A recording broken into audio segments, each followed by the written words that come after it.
Good morning, Rock World! It's Heatwave 2. Oh, yes, we are back for another show, reviewing the latest and greatest from all the new album releases, back from July, even though it's August time, and with me to guide you on this journey, because we are musical people on a journey, and that journey is rock. We have William, good morning.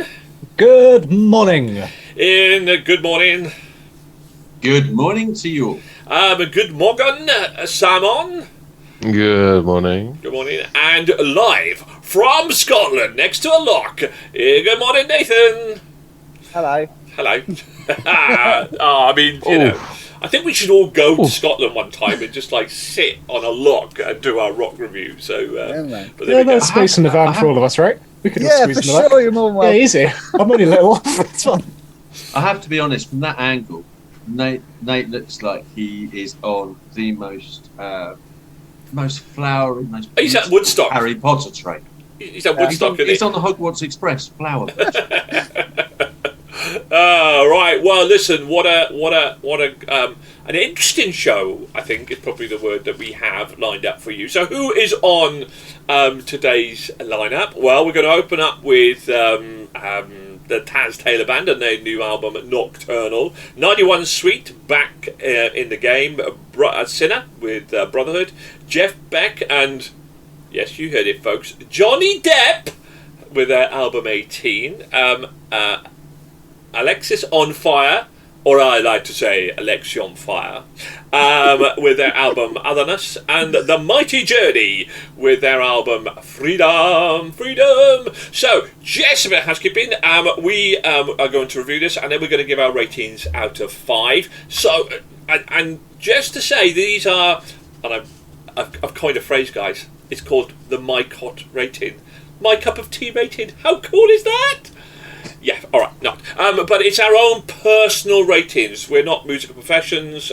We don't write for anybody. This is just our personal like or dislike of that album, and they vary greatly because we all like different types of genres of music. So, however, if a particular album, we all love it, and it all comes together and gets a rating of 4 or more, it goes into our Hall of Fame, or our top 10, or whatever.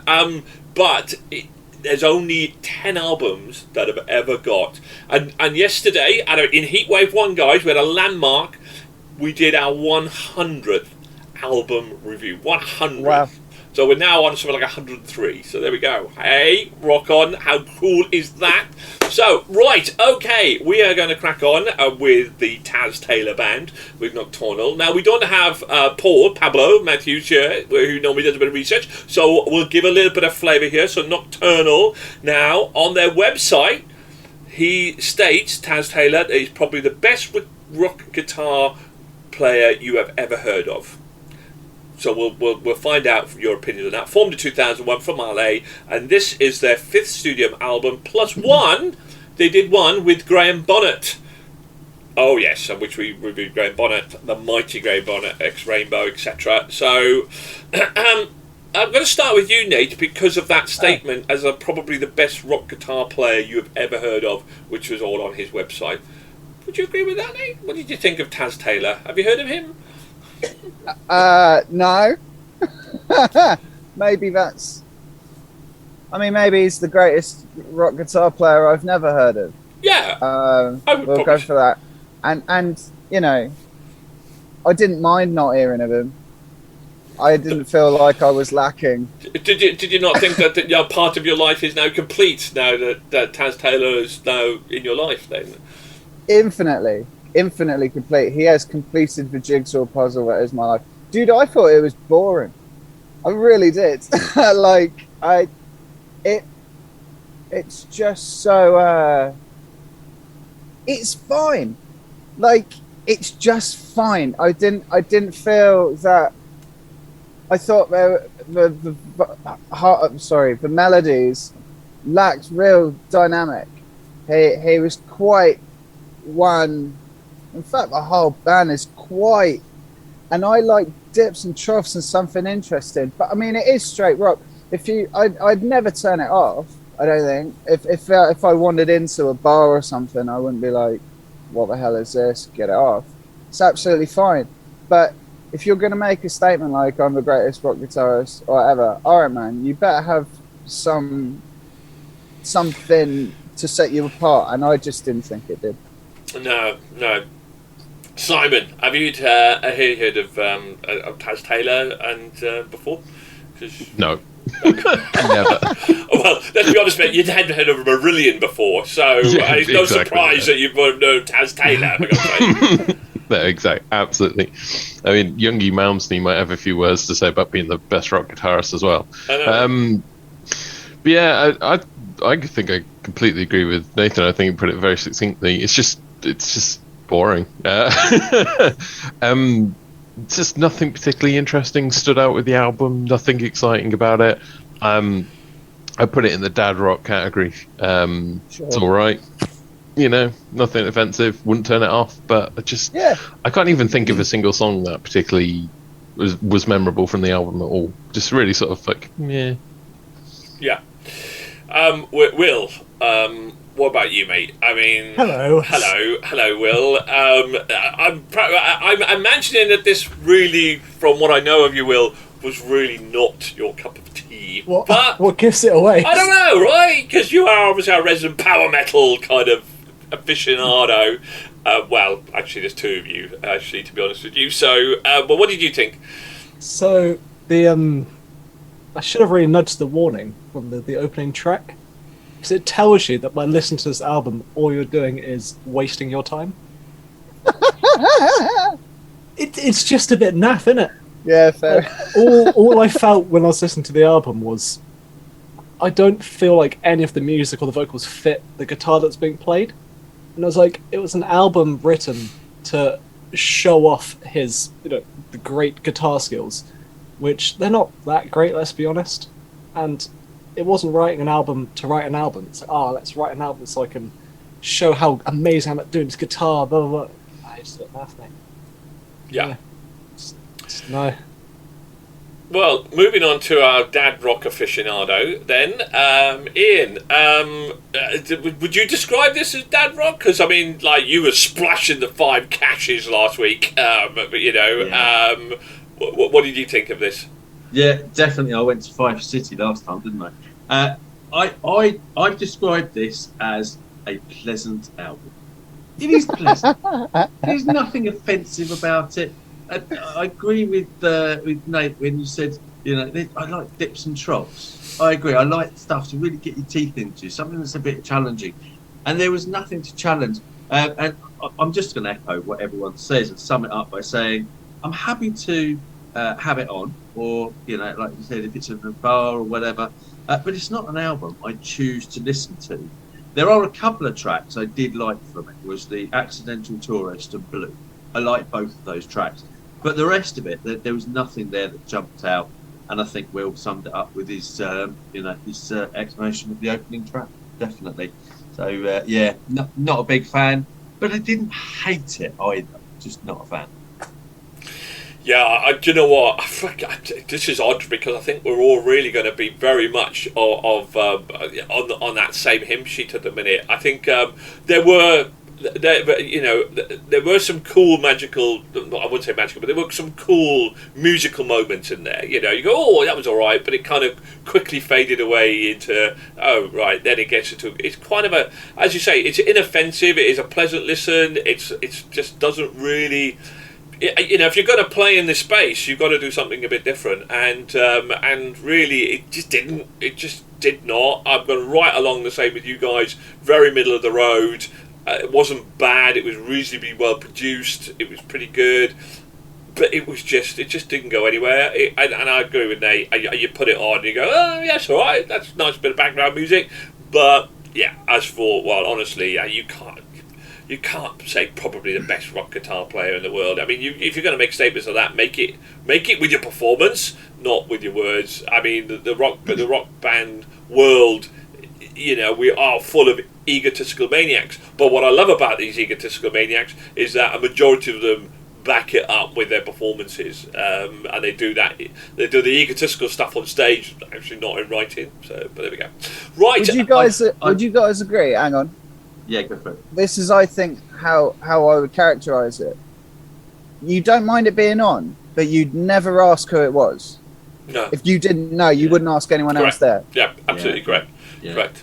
I think with the guitar work, there is some good guitar work. Yeah, no, there is. Oh, he's absolutely. good.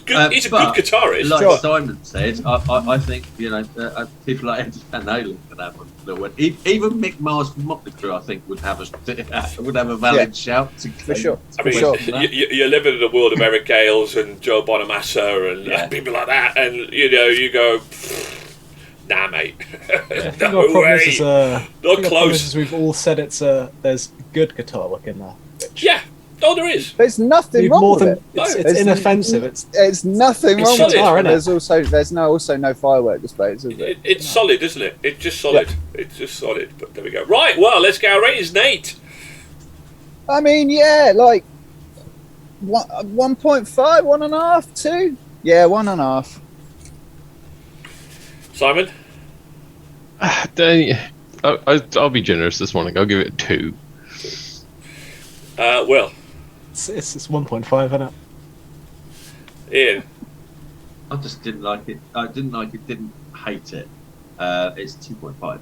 I didn't love it. I didn't hate it. It's right in the middle, so 2.5. I thought that initially when I rated it, I'd give it a 3. But then when I did some research and saw that statement, I went, no, mate, no, you've lost half a point there.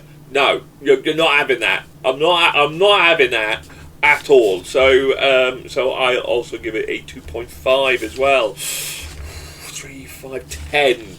It crawled over the double figures. It did not do the maybe top 90. That's not great, is it? Let's be honest about it, but there we are. Right, okay, let's swiftly moving on to who is next then, guys? Who is next? Next on stage, 91 Sweet. So who are 91 Sweet? Well, they're a Spanish rock band formed in 1997. They've got 4 albums. Their lead singer is a guy called Jesus, or Jesus, as they say in Spain. They're called Jesus. Espin. There we go. That's all I can find out about them. So, 91 Sweet. Ian, let's start with you, mate. What do you think of these guys? Oh God, this isn't my cup of tea. I hated it. No, it's terrible. No, it's ticked every single one of my boxes. This absolutely. The line I put here is more delicious 80s big hair rock. Absolutely, this ticks all of my boxes. I just love the opening track. It was almost like an homage to Bon Jovi. I did that because for some reason, mistakenly, I thought that Chris was on this one just to wind him up. But it was Bon Jovi. That intro is very much Wanted, Dead or Alive. The actual song with the mouth guitar, it's got Living on a Prayer, and the actual feel of the whole song. There's an album on Keep the Faith. There's a song called Dry County, which is a great listen. I really, really like it. Dated, but I like it.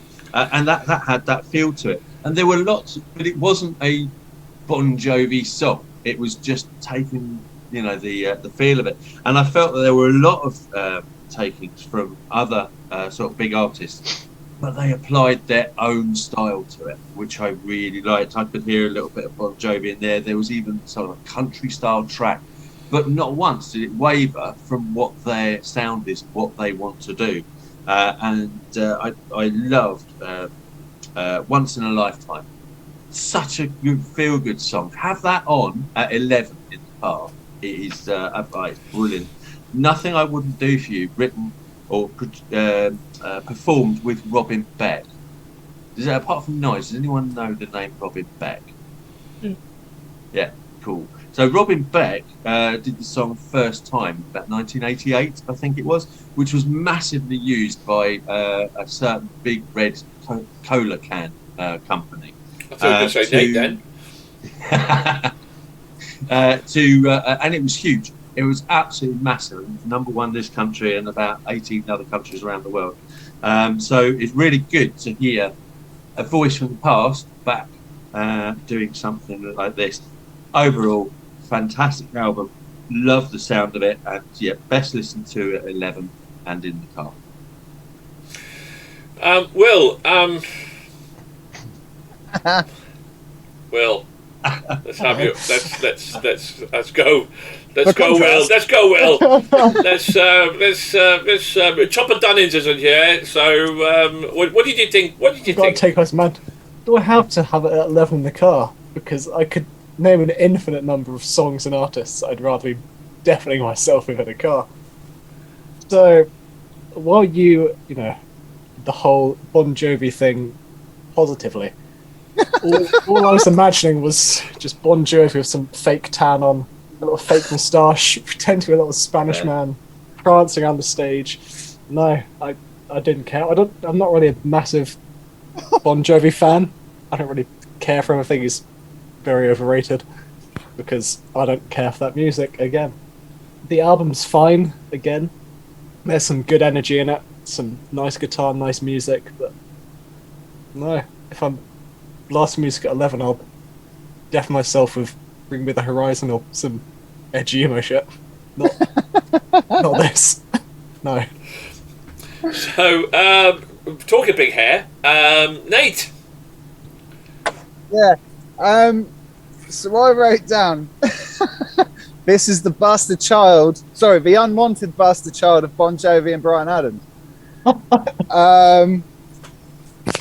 And then I put, if I was always drunk, this would probably be fine, which is probably probably a little much.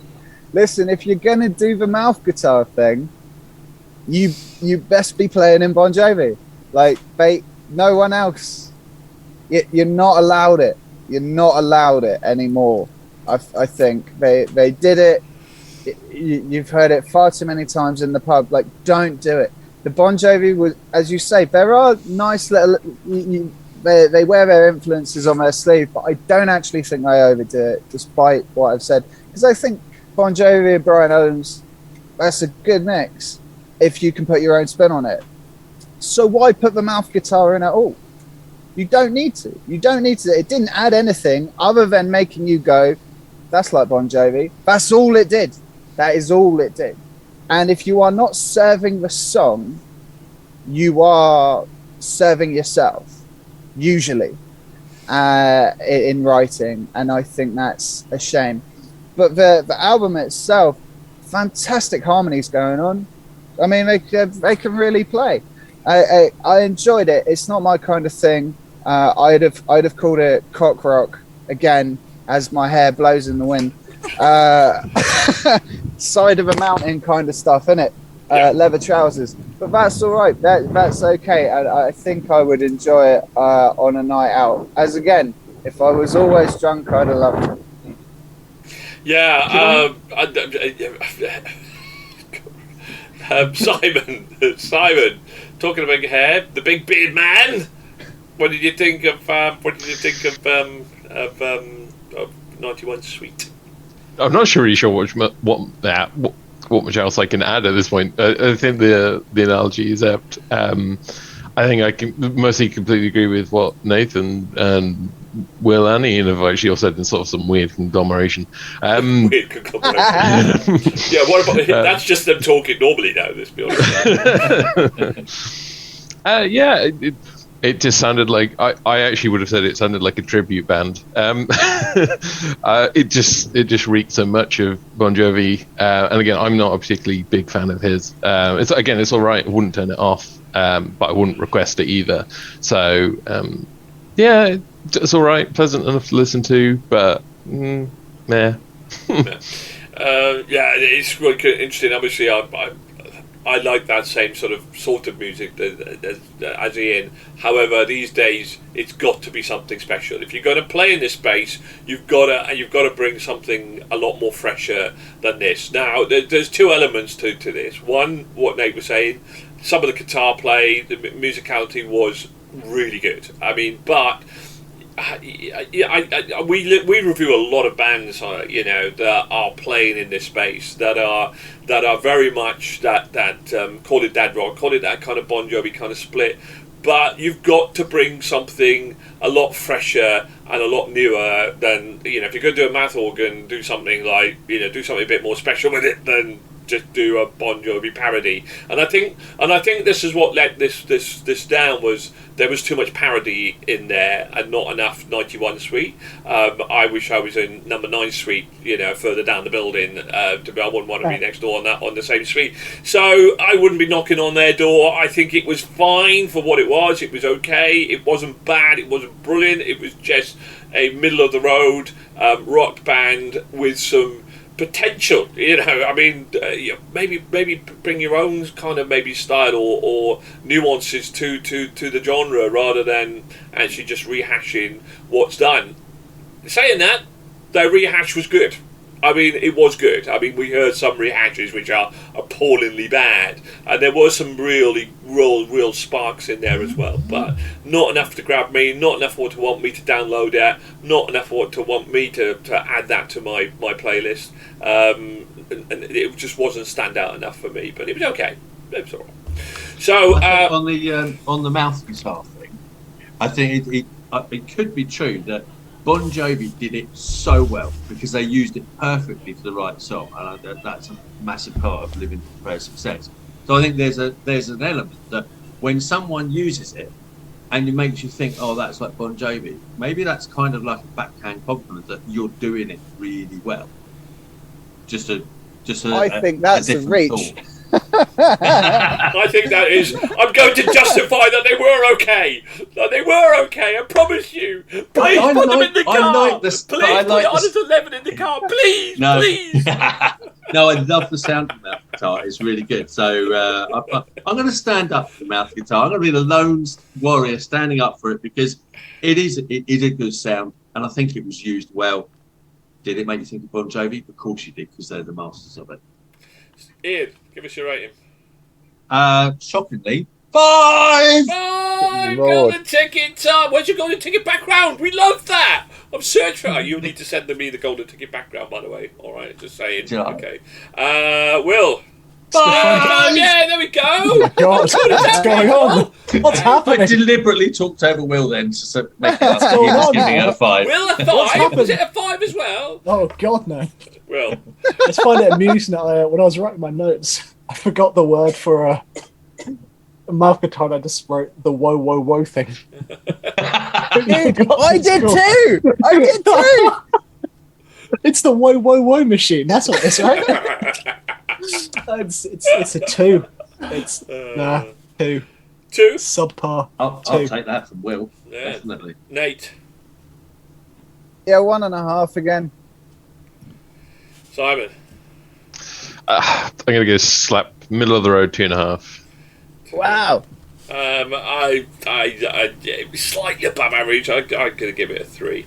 So okay. So 7, 8.5, 9, 11, 14. 14. Okay. Right. Well, thanks to Ian, it was slightly above average. So right. Well, it's been a middle of the road festival so far. Will that change? Can we ramp it up? Who is going to change the tempo, if anybody, of this festival? Up next we have on stage we have Sinner. Are we all going to be sinners, or are we all going to be like the title of their album, Brotherhood? Are we going to be in the Brotherhood here with this album? Who are Sinner? Well, they're a German rock band formed in 1982 by Matt Sinner. Do you like that? A Warren imaginative guy. Let's call my band Sinner, which is probably not a bad thing, really. Anyway, this bizarrely, Brotherhood, is their 20th studio album. 20th studio album. Simon, you've been in the rock world for all of your adult life, so 40 years. No, you're not that old. You just acted. Brotherhood, Sinner. Had you heard of them? Is this a band that you come across before? And what did you think? I think I've come across one or two of their tracks before. I didn't realise just how many albums they had, though. I really enjoyed this album, especially considering the way it started with Taz Taylor in '91. It was a nice breath of fresh air to actually have something a bit more rock, a little bit heavier in comparison. Particularly The Man They Couldn't Hang. Absolutely loved that track. That's made it onto my liked songs list. Gravity, I think, nearly did. Yeah, I very much enjoyed this album. Like I said, it was a bit on the heavier side, which is something I will always prefer. So, yeah, really good album. Sorry, I'm not as good with my technical terms, so I can't wax lyrical about them. But yeah, I very much enjoyed this album. Very enjoyed. Yeah, I mean, Nate, this has got to be surely, Nate, this has got to be a little bit more not up your street, or was it? Well, I wrote, why the fuck do you do this to me every time I'm on the podcast? I just... We talked about... I know I haven't been on in a few, but last time I was here, we talked about power metal and how it retreads. It's often goblin-y and all that kind of stuff.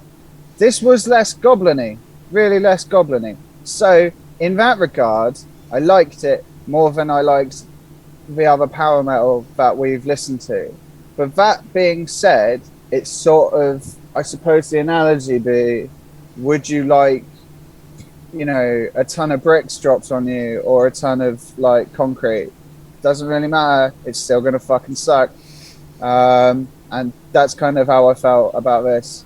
It wasn't about goblins, but it still fucking sucked. But, I mean, you say power metal. I'm going to go to our power metal aficionado. Will, in your book, was this power metal or heavy metal? Heavy. Yeah. I love how it's always hammer home on the goblins. I love it. Old goblin rock, troll fiddles. All sorry. Is this heavy metal? We've checked. This is heavy metal, not. I loved it. It's kind of heavy-ish. It was not power metal, not in my opinion. No. You're asking the man who thought a guitar thing was called the Woe Woe Woe Machine, so I don't know anything about music. I just listen to it, man. What did you think? What did you think of Brotherhood and Sinner, mate? Shockingly in a similar boat to Simon. I really enjoyed it. I liked how Bulletproof just goes straight into it with the speedy guitar, heavy drums, all that sound. I wasn't the biggest fan of the guy's voice. I don't really think it had that good of a sound, but again, like Simon, the Man They Couldn't Hang is that was such a good song. It was probably the heaviest one. And did one of the things that my guilty pleasure music is where they have, I don't know if you remember, where they have like the drums and the guitar like diddle, and it goes like silent with some orchestral noises in between. And again, it's so atmospheric, and I love it. And I've just brutally murdered that whole sound with my awful replicating it. Well, according to Nate, I think you probably improved it. So nothing can improve the goblin sound. They started an album with a loading of a gunshot sound. Yeah. These are adults. We're assuming. Right. I know, right? Damn right. They're my kind of adults, really. Ian, Sinner, Brotherhood. Are you part of the Brotherhood? I am part of the Brotherhood. The first track is called Bulletproof, so I kind of get why they're getting the gunshot load, but it is definitely a bit of 19th Street where grime or whatever feel to it. Sinner, never heard of them, and I've been around in rock, or not around in rock, but I've been alive a little bit longer than Simon. I haven't heard them either. So, but I'm really glad I've heard of them now. I think this is the perfect album that gives that definition of really heavy rock into metal, into rock metal, into heavy metal, because you've got songs. I'm gonna quote it as well because it's so good. Men They Couldn't Hang. Any rock band that has a song entitled "We Came to Rock" that doesn't suck as a song as well has to be great. I really love that as well. And they've got that almost screamo voice there, that heavy metal screamo edge to it. It didn't make me want to switch off. I thought it actually added different dynamics, different level to the album because it wasn't screamo all the way through, and I like the way they use it. And then you get right to the other end where you've got the melodic and sort of the heavy rock side of The Last Generation, which for me was my favourite track on the album. And again, this one was best listened to at 11 in the car. And I've found a lot of bands that I give 5s to because I'm listening to at 11 in the car. When you just have them on normal sound at home, rock just doesn't work. It really doesn't work. So my ratings always come from 11 in the car. So, this wasn't my favourite album, but I definitely appreciated what was there and enjoyed it, and it's made my albums I love to listen to playlist. Yeah. Do you know, for no particular reason, a particular sound or particular right through an album will resonate with you, will hit your sweet spot, and it hit mine as well. I absolutely adore this album. I think it's absolutely terrific. I have also not heard of Sinner, but then that's no surprise, being, having come back into the rock world after being in the wilderness for so many years. This was terrific, fast-paced, very. I wrote down kind of that Metallica kind of vibe. Certainly not as heavy as Metallica, but certainly with those sort of guitar riffs and that vibe, and power metal. But it was heavy metal rock. I was terrific. I really enjoyed this. I had this probably on repeat quite a lot of times. Definitely on my downloads. Loved it. Terrific. Absolutely terrific album. Really enjoyed it. And you know what? I couldn't really decide what songs to pull out and put onto my playlist. Many will do, I think. So loved it. Terrific album. Absolutely terrific. Cracking. Really glad that they've come across my path. And look forward to album number 21. And maybe put in Nate in a room with headphones on and go, "Don't power metal." So I think Nathan has some words for your. I think well, first of all, Metallica thing. Whoa, how dare you? Just in their riffs. Do you know what I mean? Some of the guitar riffs and the musicality headed no, towards that direction. See, Metallica has diversity. They're not just going. There's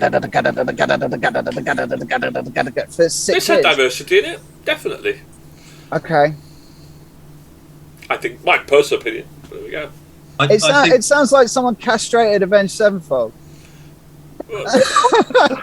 Well, yeah. Someone could do that though. That would be pretty great. Castrate away. We in that way we definitely need more castrations in the world. So on any lead singers. No, I thought it was good. Yeah, really good. I also appreciate Will's vocal rendition of the bass and the drums with the symphonics behind. Props to you for that, Will. That was really good. I know exactly what you're meaning. I'm going to see Nightwish in November, so we'll just get I'm sorry. an overload of that. No, I'm not. They're brilliant. I'm still reeling from Avenged Sevenfold. Jesus. Yeah. Finally, someone's doing That's it. a tag. That's a Get tag. rid of them. This episode. So let's get our ratings then. Simon. I'm actually going to throw. I'm going to throw this one a 4. Will. 3.5. Ian. I got 4. Nathan. Yeah, all right, 2.5. Because it. No goblins. But yeah. There you go. Yeah, I really loved it. I got a 4.5 from me. It's not a perfect number, but yeah, I really enjoyed it. Thoroughly enjoyed it. So there we go. Wow, this could be big. 7.5, 11.5, 11.5, 12, 14, 19.5.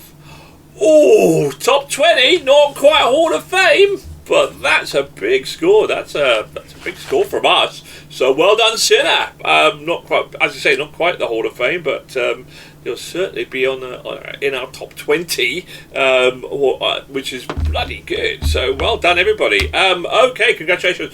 Right. Well, there's a cavalcade coming live. There's a cavalcade on its way, and And the big new security is so suddenly heightened here at this festival. You are It's got mad. such a dum-dum. I know, right? So, who could possibly be on the stage next, everybody? Well, let's find out.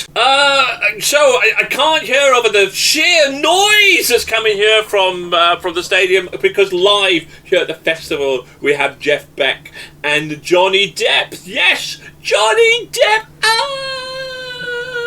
And their album 18. I don't need to tell everybody where Johnny Depp and Jeff Beck come from. Surely not. Oh God, people.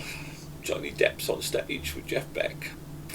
Let's start with. I'm going to start with Will on this one. Will, Jeff Beck and Johnny Depp. What did they do for you, Will? I mean, were you intrigued? Or were you cringing? Firstly, watching your face was the most exciting thing that's happened to your day during that whole thing. Well, right, okay. It's like a show on itself. It was an album, I think. It was?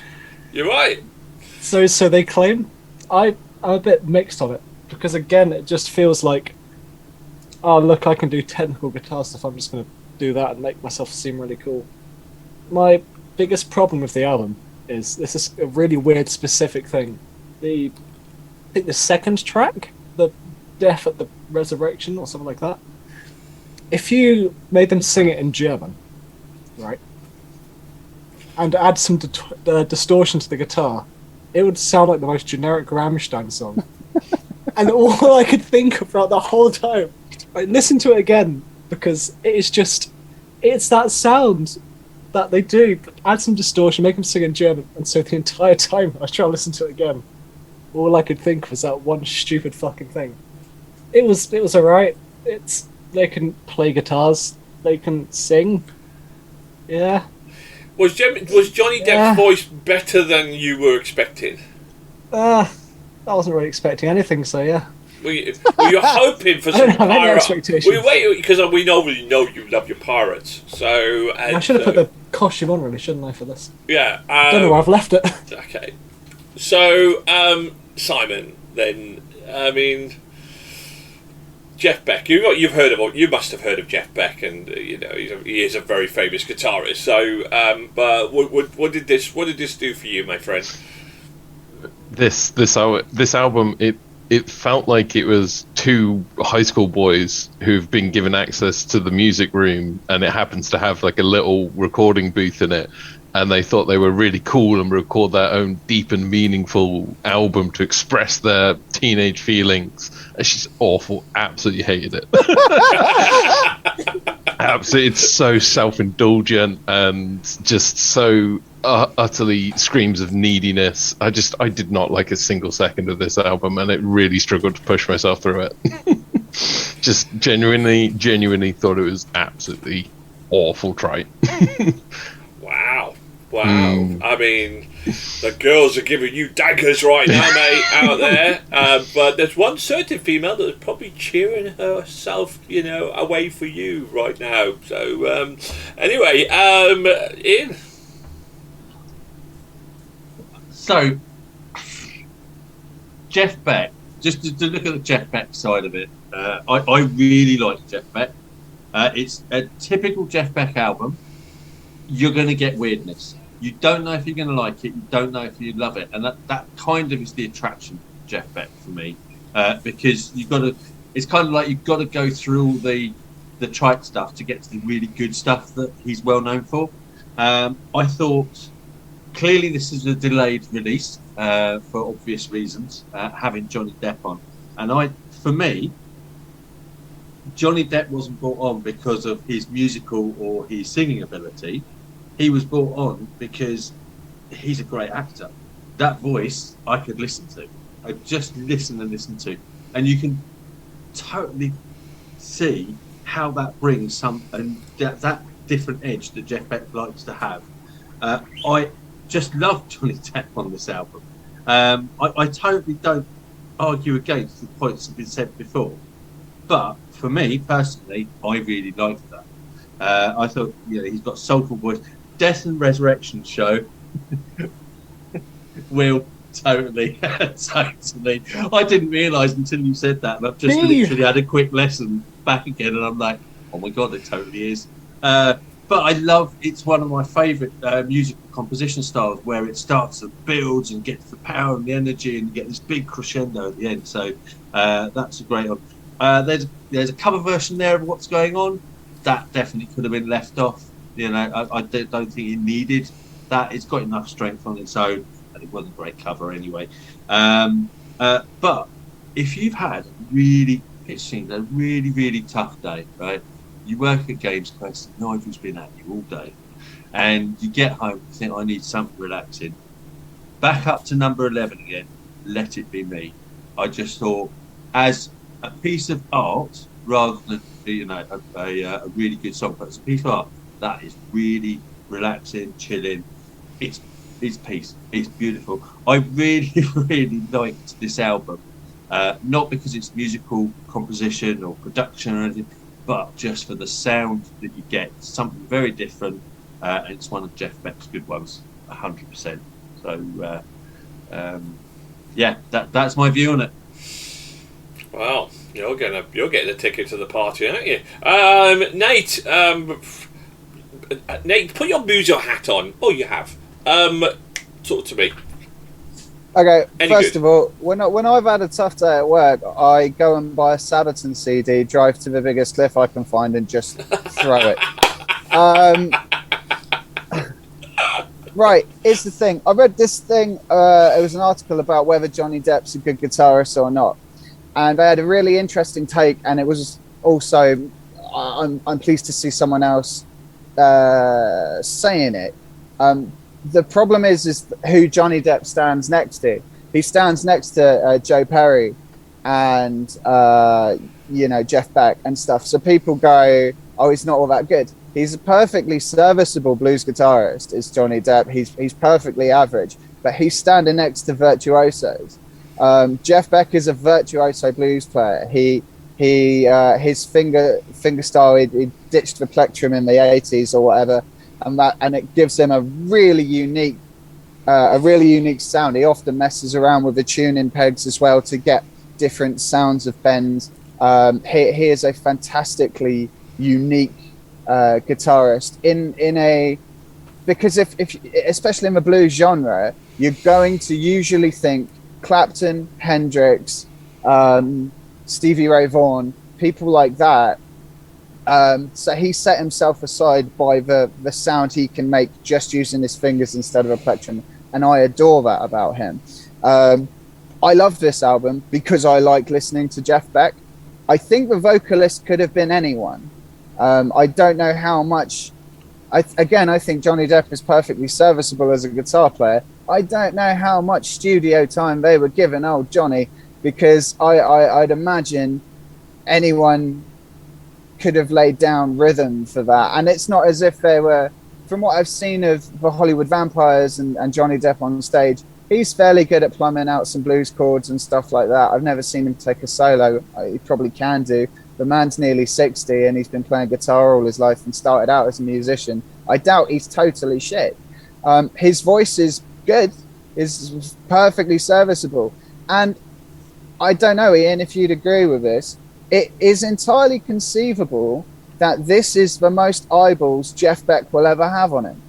Even though he's been around forever and he is a virtuoso, he is an acquired taste, even amongst musicians.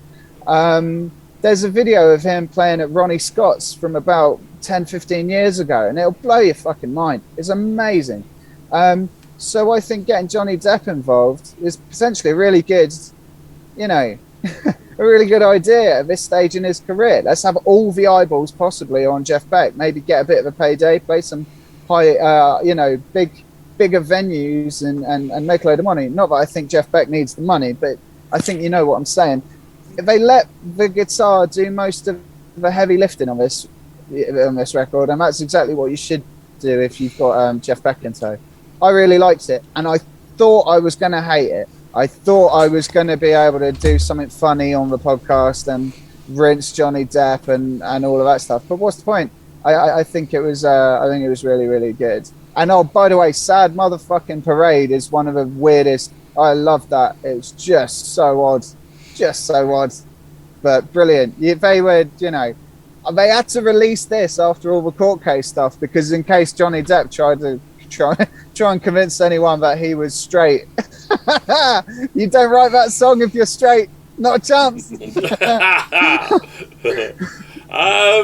Yeah, it's one of those albums for me that, yeah, I'll agree with you, Nate. You set yourself up to hate because it's like, go on, come on. And I hate Johnny Depp. I don't really hate him. I hate him. The fucking so bloody multi-talented, you know. And most of his films, he's a great actor. You know, he can pull off action movies. You know, yeah, all right, he comes up with the odd bum note sometimes. He wins court cases. And you know what? He can sing. Wins court cases. He wins court cases. He can sing. I mean, what more can you say? What a multi-talented bastard he is. So, yeah, I mean, my problem with this album is that there are two sides to it. You have the virtuoso, and some of the guitar playing by Beck is outstanding, and then you have what is adequate singing. It was better than I thought it would be, a lot better actually than I thought it would be, and he held his own. But for me, he didn't hold his own to Jeff Beck. Really, the singing and the guitar playing just didn't quite. It didn't quite mash on a lot of occasions. There were some great moments, by the way, and where it did, where maybe Jeff kind of pulled it down a little bit, and therefore they kind of did commingle a bit better. But that was like, I'm going, oh my, wow, imagine if you had a wow singer on here with what Beck is doing. And I agree totally with you, Nate. I think Jeff Beck's gone, this is my moment and I am going to crack it. And wow, you know, if you were just listening to the guitar player, you would go, that was amazing. But it was slightly better than I thought it was. But I think the two things together made it, it just grated sometimes for me, and it was a little bit annoying on occasions, and then sometimes it was just fantastic. So yeah, it's got a middle of the road in the end for me. But let's find out what you all kind of thought then. So on the point of Johnny Depp, I agree with you there totally. But I think also artists are well known for, rather than saying something in his voice, they say it through song, and I think this was. It was a chosen choice. Yes, there's a massive PR side to it, of course there is, but I don't think Jeff Beck would have had Johnny Depp on just to have Johnny Depp on. I think. Oh no! No. On that, I reckon that Johnny Depp paid Beck a fortune to come and play guitar with him. Let's be honest about him. You know, let's some of the stories like, you know, Jeff, will you do that? Oh, look, Johnny, mate, I'm busy. How about £1 million? And yeah, all right, mate, I'm in. You know, it's probably how that conversation went. And yeah, maybe we can crack a few lines while you were there. Yeah, I'm in. Sorted. And let's face it, I'm not saying anything that was not revealed in that court case. Let's be honest about it. So anyway, right, okay. Let's find our ratings then. Will.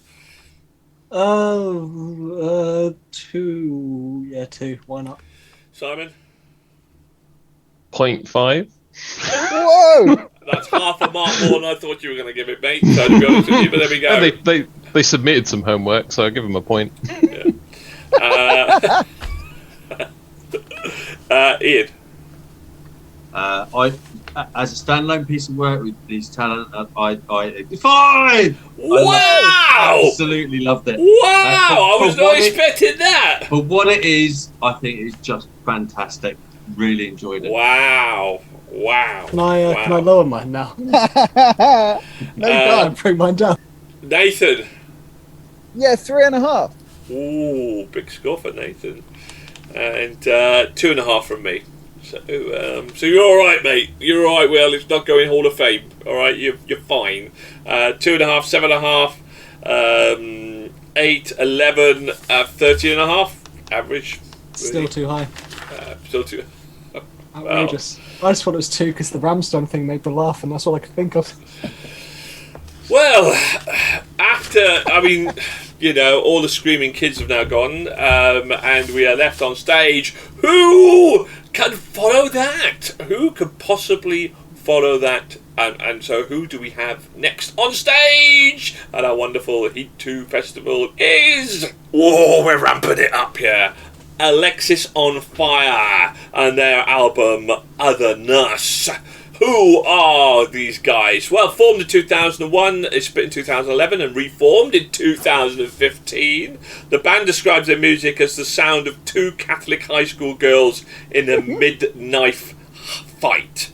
I love that. I just love that! Love that. The sound of two Catholic high school girls in a mid-knife fight. Fifth album, first since 2009. The lead vocals is a guy called George Petit. But his voice is not small, that's for sure. Let's crack on then. I am certainly going to come to the guy who said 4 months ago, this album has to be on this podcast, and demanded that it's on there. Nate, is it everything you had hoped it to be? Is this a band that you know and love, and you really wanted to review this album? Talk to me, Nate. I love Alexisonfire. I from way back. I loved Crisis.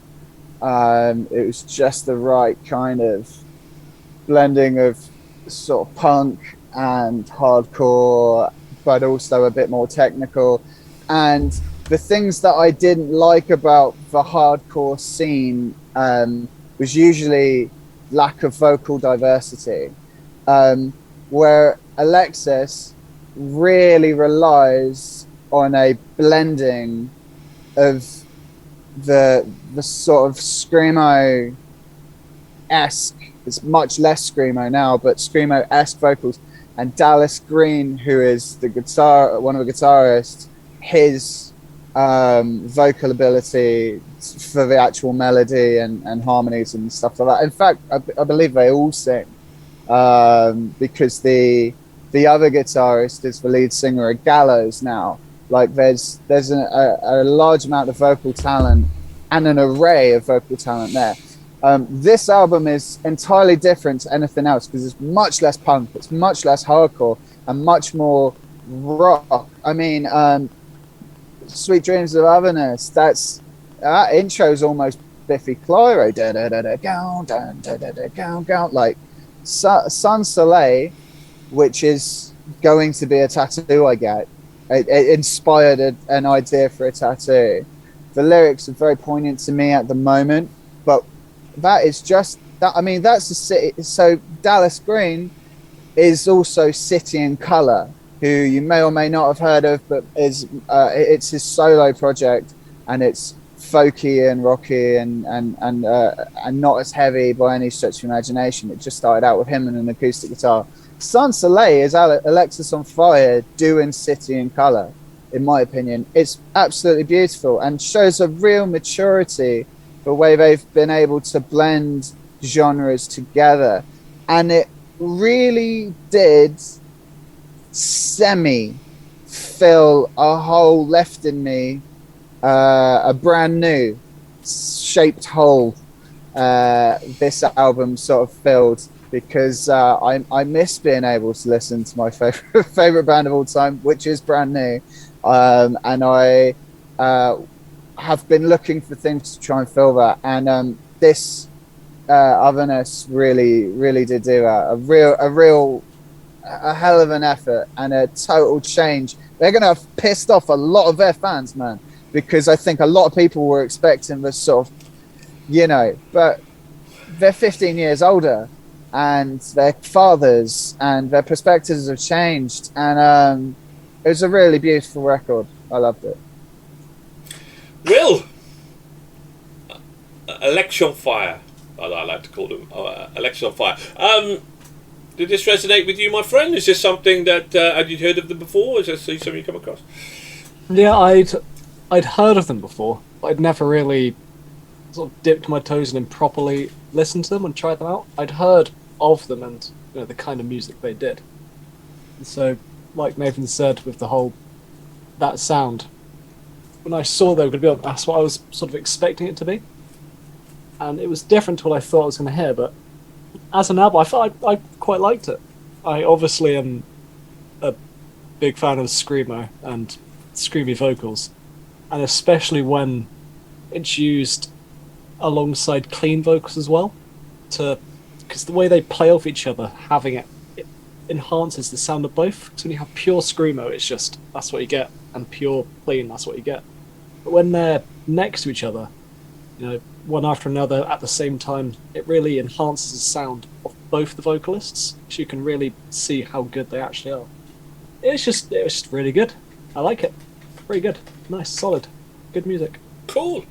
Yeah. Simon, how about you, my friend? Has this finally lit up your? Well, I mean, Sinner did, but what about these guys? Is it something that you enjoyed? Yeah, I mean, I've always loved this band. This Could Be Anywhere in the World is just one of my all-time favorite tracks. Accidents as well. Just some absolutely cracking songs, and I very much from my era of being into music. I think a lot of sort of the sentiment that Nate came out with, I agree. But for me personally, Reverse the Curse was my favorite track on the album. Sure. Absolutely adore Reverse the Curse. Such a heavy sound, and I think the sound of this album compared to some of the previous ones, I think it's a bit heavier, a bit less emo. As I said, there's a bit more consideration in the songs and the lyrics. Survivor's Guilt as well, very much like that song. I adored this album, really enjoyed it. I mean, I have a preference for the heavier stuff anyway, but I think the change that the band has gone through over the years, I think it's good. I think the way they've adapted and as I think as Nathan said, as the way they've grown up over time is really reflected in this, and I really like it. There's been some bands that have sort of revived post-lockdown that their style has changed so much that they're unrecognizable, but I think they've done a really good job here. Really enjoyed this album, very much so.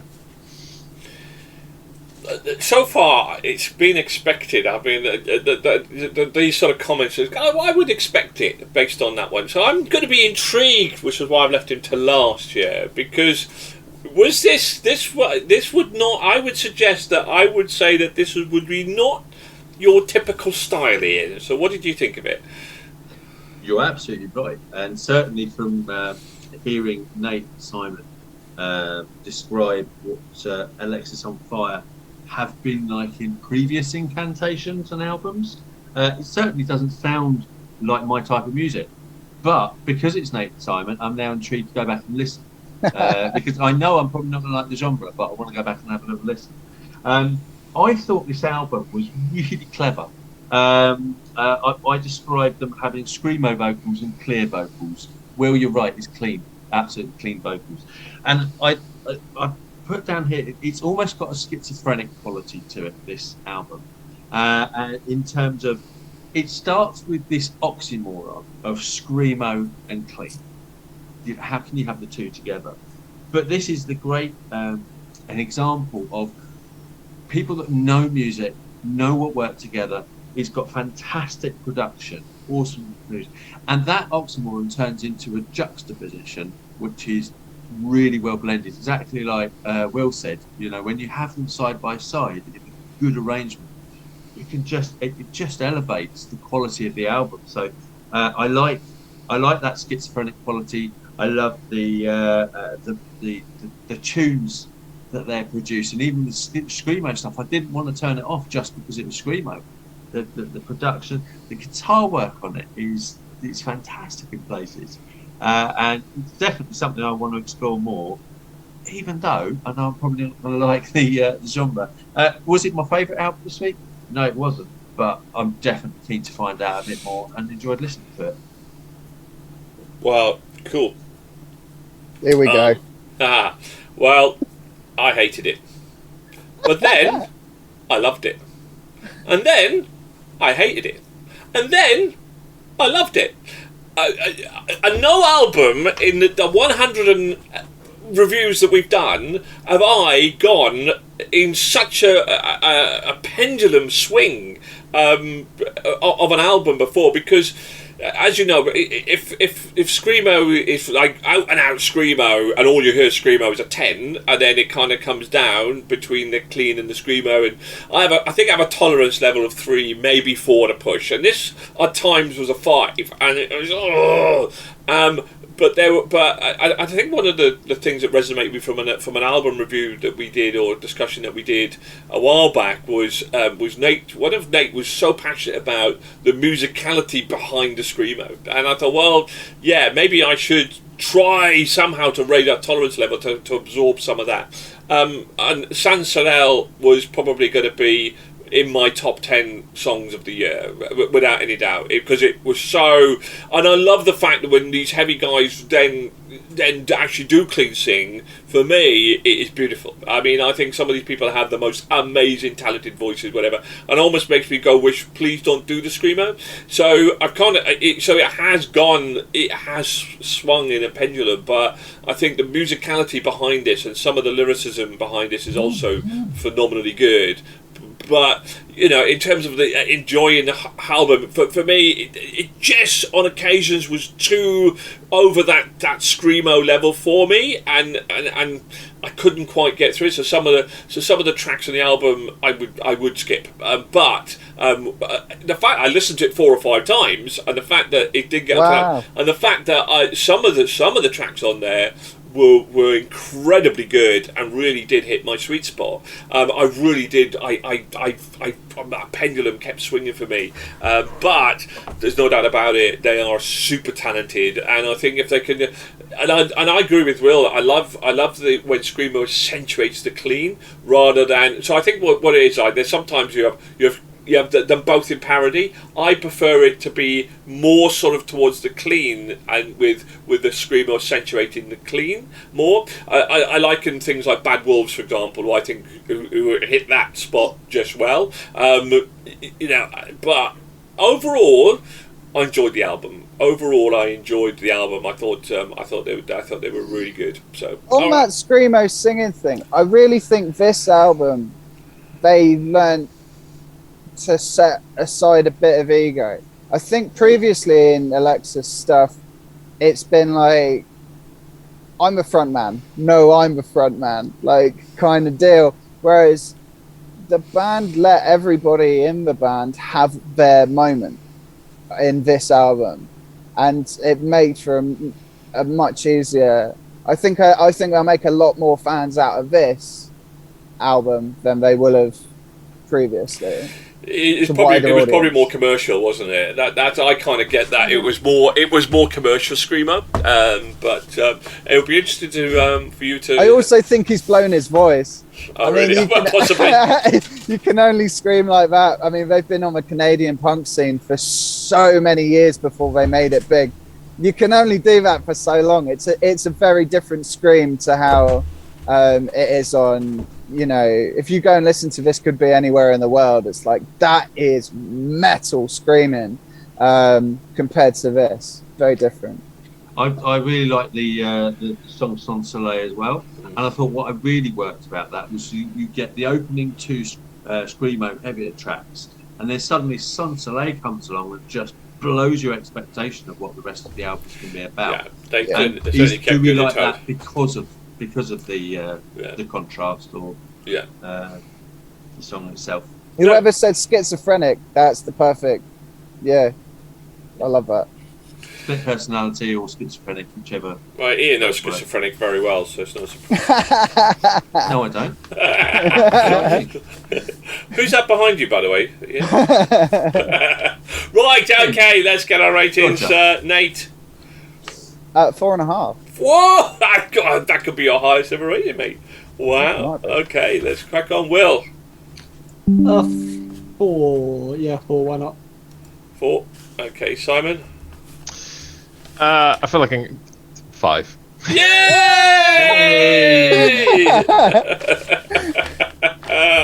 Fantastic. Ian? That was for Simon. That was for Simon. Thanks, Cracky. Unfortunately, it's not a 5 from me. I really liked it, but it's a definite solid 3 because I just appreciate the production of it, but there was too much in there that wasn't my thing. but I definitely appreciate it. So it's 50-50 with an extra half point for production. 3.5 from me, guys. Hey, 3.5 for me. I think this is hit Hall of Fame style. 4.5. I never would have thought that, Nige. Oh, I'm so pleased. well, no, mate. It was solid. 8.5, 13.5, 16.5, 17. Only just 20. It's in the Hall of Fame. Yeah. Absolutely right. That's terrific. He's done it. Yeah, I've done it. You got in the Hall of Fame. So yeah, no, it was, I deserved it. It was a really good album. So just to check that those numbers: 9, 13.5, 6.5. Yeah, 20 points. It's in our Hall of Fame. It's I think it might just have squeezed out the top 10 because I think 4.1. Is it going to get? It's the first one that's actually scored spot on 4. There we go. So it's our first. It's our first spot on 4 album. But congratulations, Alexisonfire. You have reached the MPJ Hall of Fame, and right, so cracking album. Right, okay. Who is going to be our headline act? How can they follow a Hall of Fame act? The greatest actor that has ever put a pirate uniform on? Who knows? Let's find out, because next on stage we got Freedom! Oh, Will. It's everything. It's journey, people. And we're on a journey, and it is freedom. Welcome to the stage, one of the most iconic acts, which is Journey, formed in 1973 from former members of Santana and the Steve Miller Band. Hits such as Don't Stop Believing, their 16th studio album. But What melody was that? You're going to Right. sing the song. You need to sing the right song. That's not how this song Don't Stop goes. Believing. I know. I didn't say I was any good. I'm tone deaf. Me and Simon are cut from the same cloth. Okay. To be fair, it hasn't been played much, so you can forgive us for that. This is 16th studio album, but this is their first album since 2011, and their lead singer is Arnel Pindada, is a lead singer since 2007. So, will Journey have reinvented themselves or not? I mean, we have to go to Mr. Dad Rock himself on the start of this review, because obviously this is from your era, Ian. Journey and Freedom, talk to me. Did it set you free? So we've had some great albums along the way. We've got some new additions to new musical genres and styles to my ears today, to Wet Things, and we've had some fives, and they're great. And now we've got, as you say, you said iconic band. I think it's iconic soul more than iconic band, but they are indeed a well-known, great band. And I had such high expectations, and they delivered meh, just meh. I appreciated what I was listening to. Yes, you're never going to get another Don't Stop Believing, and we don't want another Don't Stop Believing. That's just been played to death. And I was expecting something perhaps a little bit more evolved. Like who did we have before? It was Alexisonfire. You talked about their maturity and how they've evolved. I was kind of expecting the same from Journey. And it was just more generic soft metal. In the 80s, we had albums called Soft Metal, Pure Metal, Precious Metal, and it was all collections of the big sort of like easy listening rock. And it was just another. There was literally nothing that stood out. I couldn't say I like this track because I like that track before. I didn't dislike the album. It was a bit meh. And to be honest with you, a lot of them just made me think of a Phil Collins 80s film soundtrack, to be fair. That's probably being a little bit harsh compared to the score I'm going to give, but it's up there. It's compared against a fantastic stage today. Maybe that, maybe it didn't seem quite as good as perhaps maybe if there were some previous weeks. But yeah, it was unfortunately meh for me. Unfortunately for Journey, this panel is probably it's probably the worst possible panel to have them as a headline act on, really. Oh dear. Simon, Journey, Freedom. Tell me something. I know you hadn't heard of Marillion. Have you heard of Journey at least? Oh, possibly heard them in passing at some point.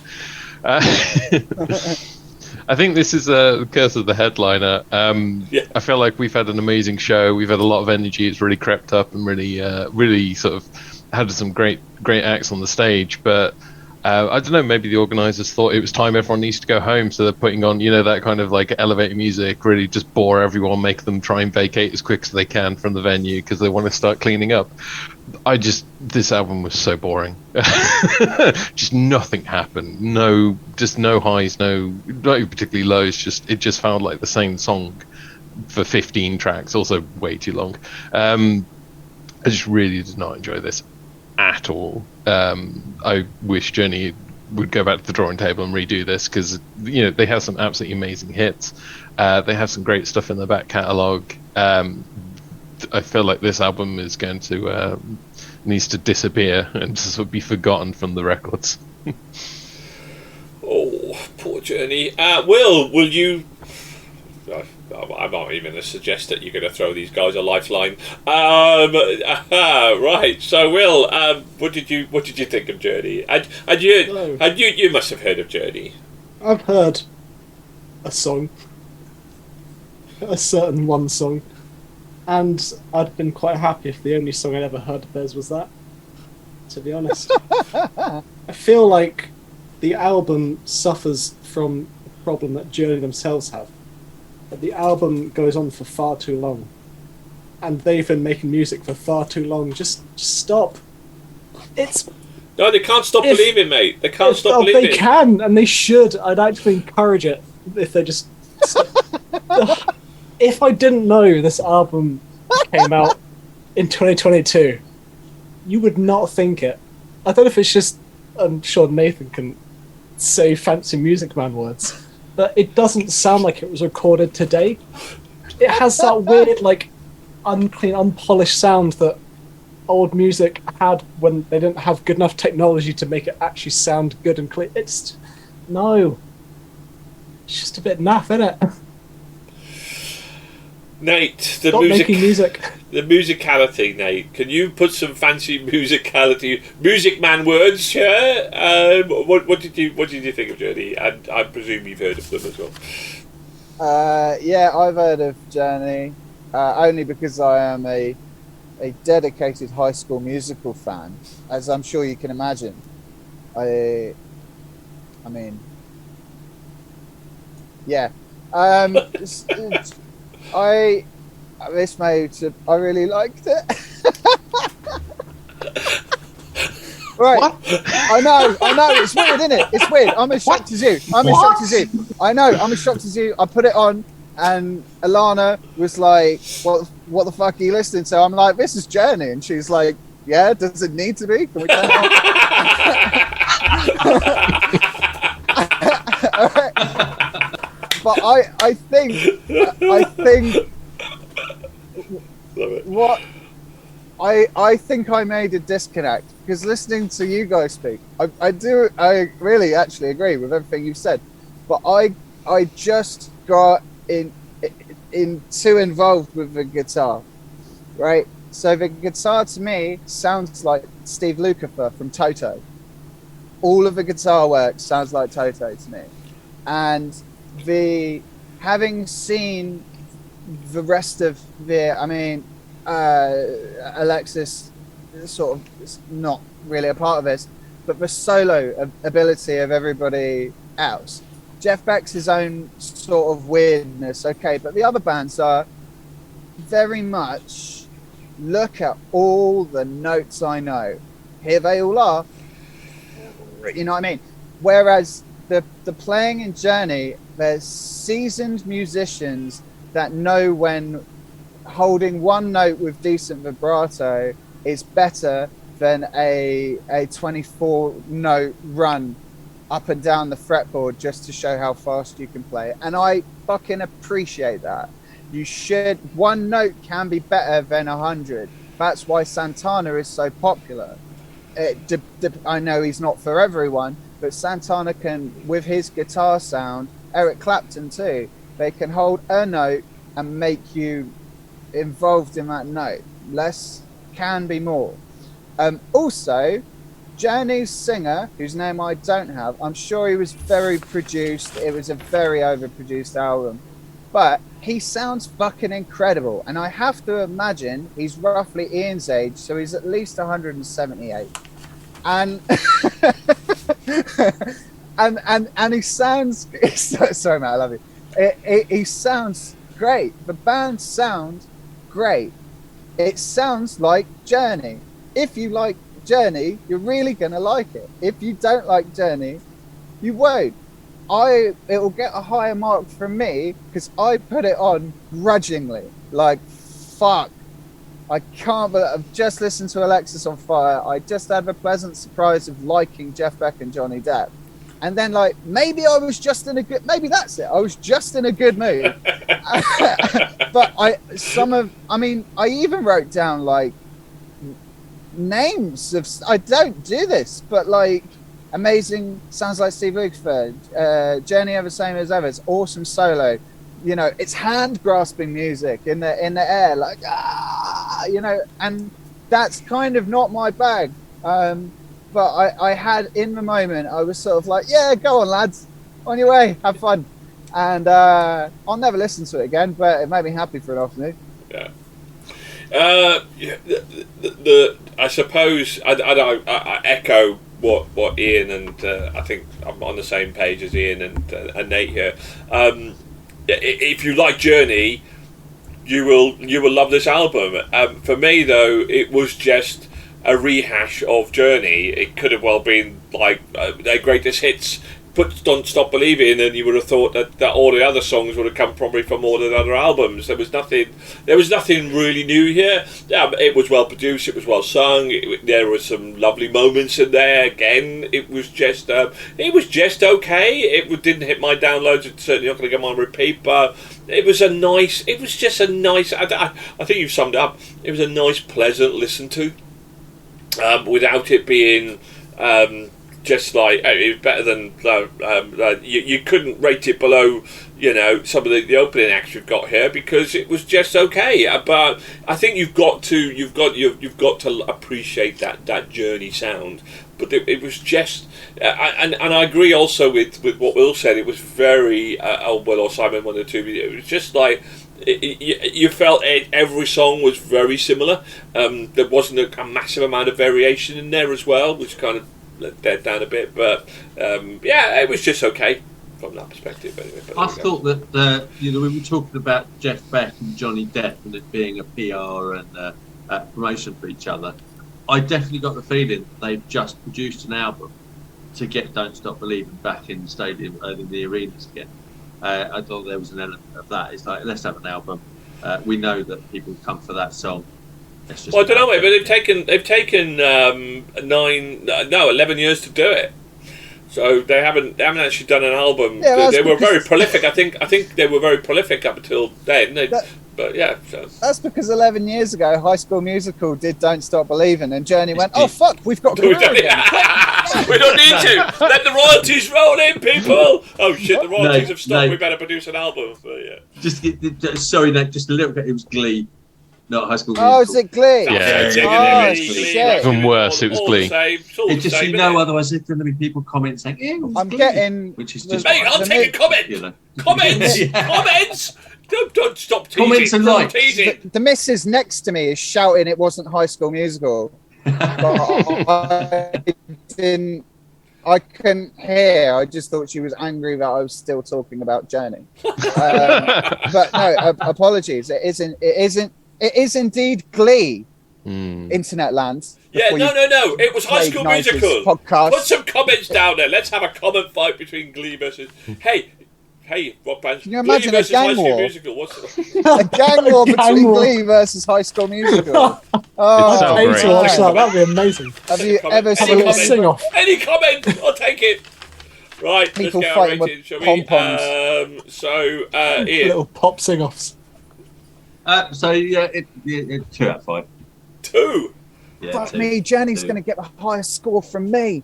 Oh, No, I thought, mate, mine's higher than that. You're all right. Will, 1.5. Simon, Just because they meant that I left the venue early and beat the traffic, 0.5. Nathan. oh fuck. You look genuinely I panicked. can't be this guy. You are now. Genuinely Hey, panicked. I'm going to give you a reasonably good score, so don't worry about it. I think No, it's, me and you have swapped roles here. I think it's a 3. I think it's a 3. I think. Nate, Yeah. me and you are on the same page, mate. You're all right. You're not alone. Ah, I'm not sure if that's better or worse. You're not alone. I'm also giving it a 3, Nate. You're all right. You're okay. You're all right. I made people listen to Monuments. I can't be giving Journey a 3. Yeah, but Monuments was fantastic. Yeah. That No, was a Monuments was great not song. fantastic. Monuments was terrible, but there we go. So, Great. 6.5, 7, 8. It did get to double figures. And so, I mean, we've given it the same as Taz Taylor, for God's sake, and it was better than bloody Taz Taylor. Oh, shit. I know, right? Yeah, it was way better than that. Yeah, but anyway, Simon and Will didn't think so. So there we go. No, they prefer the. But They even prefer Journey, probably even the best Journey- guitar. They preferred probably the best guitarist you've never heard of. they're probably the best band to have ever played Don't Stop Believing. Second best. I don't know, the But we was did pretty give good in Glee. We did give both Journey and Taz Taylor. The overall was it's all right.